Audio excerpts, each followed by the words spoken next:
време е да разговараме на една тема која верувам ќе го задржи вашето внимание. Зборуваме за Менса Македонија, која своето општествено делување во Македонија веќе го има речиси 26 години. Чест и задоволство наш гостин во студиото да е председателот токму на ова здружение, господинот Илија Стевков. Добро утро и добре ни дојдовте. Добро утро, благодарам на поканата.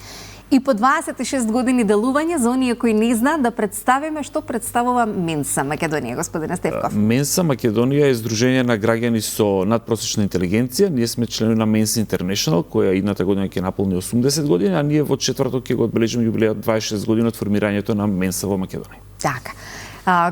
По 26 години направени тестирања на многу македонци кои секако доброволно пристапуваат да го направат оној тест кој што верувам дека многумина можеби и стравуваат да седнат за да го одговорат. Каква е интелигенцијата на македонците? Па во овие 26 години процесот на нашите тестирања поминале неколку илјади граѓани. Од тие неколку илјади близу 900 го положиле тој тест и добиле покана за членство во Менса Македонија, преку тоа во Mensa International. Околу 650 го прифатиле таа покана, бидејќи не мора да ја прифатиш, може само да го положиш тестот и да застанеш таму. Во моментов имаме некаде околу 135 активни членови, тоа се членови кои што земаат учество во работата на Менса Македонија, кои плаќаат членарина и така да тие три параметри. Во светски рамки Mensa International, јас се вратив од Дизелдорф минатата недела, каде што имавме годишно собрање, годишен борд на директори и ги објавија резултатите од октомври 2025 година. Во светски рамки Македонија е на средината. Оваа година сме на табелата позади Франција пред Кипар. По број на членови на Менса на милион жители и население. Значи тоа е една просечен пласман. Не сме долу, туку сме баш некаде во средината на таа светска листа. Каков е интересот низ годините на македонците да се пријават и волонтерски да направат тест на својата интелигенција или како што е познато кажано IQ? Значи, на почетокот мислам дека имаше голем ентузијазам, имаше поголем број незаинтересирани граѓани. Потоа некој период и во времето на ковид таа бројка опадна. Точно ми се допаѓа дека во последно време гледам дека повторно има интерес, се појавуваат луѓе на нашите тестирања. Минатата недела имавме тестирање во Струмица каде што имаше пристоен одзив и ми се допаѓа што имаме повеќе млади луѓе кои што порано ги немаше толку многу на нашите тестирања. Така. Да дадеме отворен повеќе за оно што ќе не се случува овој четврток, на 4 декември, каде што сите оние кои што не гледаат, а сакаат да направат тест на својата интелигенција, верувам дека тоа може да го направат токму овој четврток, можеби за прв пат, можеби повторно да колку е да се навраќаат луѓето, бидејќи низ годините некако ни се менува. Мозокот е еден можеби најмално најзначаен орган во нашето тело, интелигенцијата е нешто што низ годините опаѓа или расте. Ајде да го одговорам прво последното прашање. Конкретно тестовите се визуелни тестови и мое лично убедување, че не сум стручњак, не сум психолог, јас сум електроинженер по вокација, сметам дека резултатот со работа може да се подобри, бидејќи колку повеќе правиме такви тестови, мозокот почна да не размислува во таа насока и можеби кога ќе дојдеш на тестот, веќе малце си запознат со проблематиката. Реков, прашањата се визуелни, сега да го одговорам и другиот дел од прашањето. Значи, во Менса може да се тестираат, нашите тестови на Менса Македонија се за граѓани со навршени 16 години возраст. Во моментот не тестираме помлада популација. За да бидеш член на Менса може да се тестираш најмногу 3 пати во својот живот. Значи не е ограничен број на пати и помеѓу два тестови треба да поминат најмалку 6 месеци. За да за да видиме баш тоа. Да не ги научиме прашањата. Па да, се менуваат и прашањата. Нашето следно тестирање по повод јубилејот 26 години Менса Македонија ќе биде на роденденот на Менса Македонија, тоа е 4 декември во 18:30 на Електротехничкиот факултет во Скопје. Да. И ги поканувам сите заинтересирани граѓани да присуствуваат на тоа тестирање. Повеќе информации може да најдат на нашите социјални мрежи, на Facebook Менса Македонија, таму е објавен формуларот за пријавување. Тестирањето чини 600 денари, но Менса ги поддржува крводарителите и младата популација, така да за студенти, ученици и крводарители е 50% попуст, односно 300 денари. 300 денари. Колку низ годините интересот е опаднат или пораснат? Споминавте дека има зголемување на бројот на млади кои сакаат да се тестираат и како бидејќи сте нов председател на Менса, иако постои 26 години, колку интересот треба да се зголемува и колку граѓаните треба да знаат со што располагаат, што се вели и сакаат да ги одмерат силите на полето на знаењето.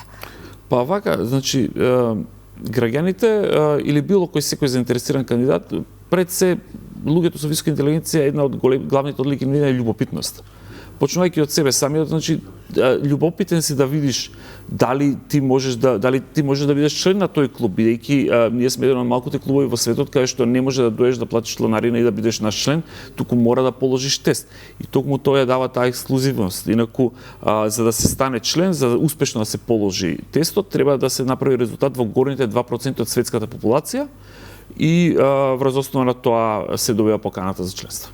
Се сеќавате ли на вашиот прв тест? Да, се сеќавам, беше на факултетот за медицина, мислам дека беше во студентски денови. Така. Овој пат е на електротехничкиот факултет.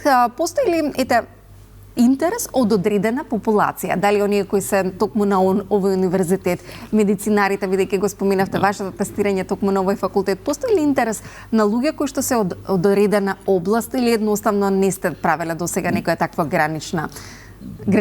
Генерално Менса Македонија има членови од сите слоеви на општеството и од сите видови на образование. Можеби, значи јас кажав на едно мој гостување дека во моментално управниот одбор на Менса претежно има луѓе од техничките науки, но тоа не значи дека тоа е така во генералната популација. Од друга страна, ние што сме од техничките науки можеби подобро ни оди визуелното тестирање, бидејќи нема никакви пишувани зборови во тестовите заради тоа што тестовите се интернационални. Можеби типот со визуелни матрици нам повеќе да ни лежи, но како што рековте, како што знаеме, коефициентот на интелигенција е само еден параметар, значи што ја прави една личност, така да може да биде и некој може да има дарба во друг аспект и можеби да не го положи тестот, сепак да е гениален.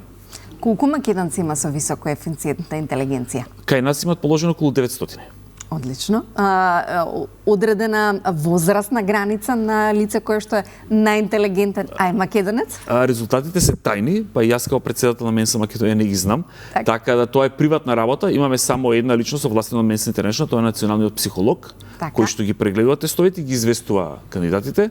Така да немаме така као шампиони, немаме статистика. Тоа што морам да кажам и заради тоа упатувам апел до помладата популација дека просечната возраст на членови на Менса Македонија расте. Значи ние сме веќе некоја генерација која што оди кон подоцнежните години и затоа ни треба свежа крв, ни треба подмладување на членството. Така. Која е вашата препорака? Како да го вежбаме умот за, условно кажано, не да станеме поинтелигентни, да ја поттикнеме љубопитноста за да може да ги развиваме оние вештини кои низ годините ги добиваме? Дали со формалното, неформалното образование или едноставно со членување во ваков тип на клубови? За ако сакаме добар резултат, моје лично мислење е дека одморен ум треба. Одморен ум е пофокусиран ум, бидејќи тестовите се многу прашања, времето е релативно кратко, значи мора да дадеш се од себе во тој период и мислам дека само така се прави добар резултат.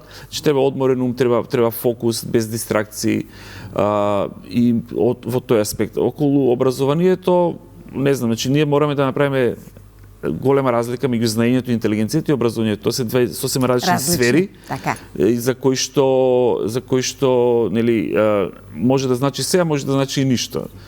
Така да многу познати личности го покажале и докажале истото нешто дистинкција помеѓу знаењето и интелигенцијата. Ви благодарам многу господине Стевков на ова гостување. На 4 ви посакувам убав, среќен јубилеј и многу побројни членови кои ќе покажат и докажат дека македонците се навистина одлични и во делот на интелигенцијата. Благодарам.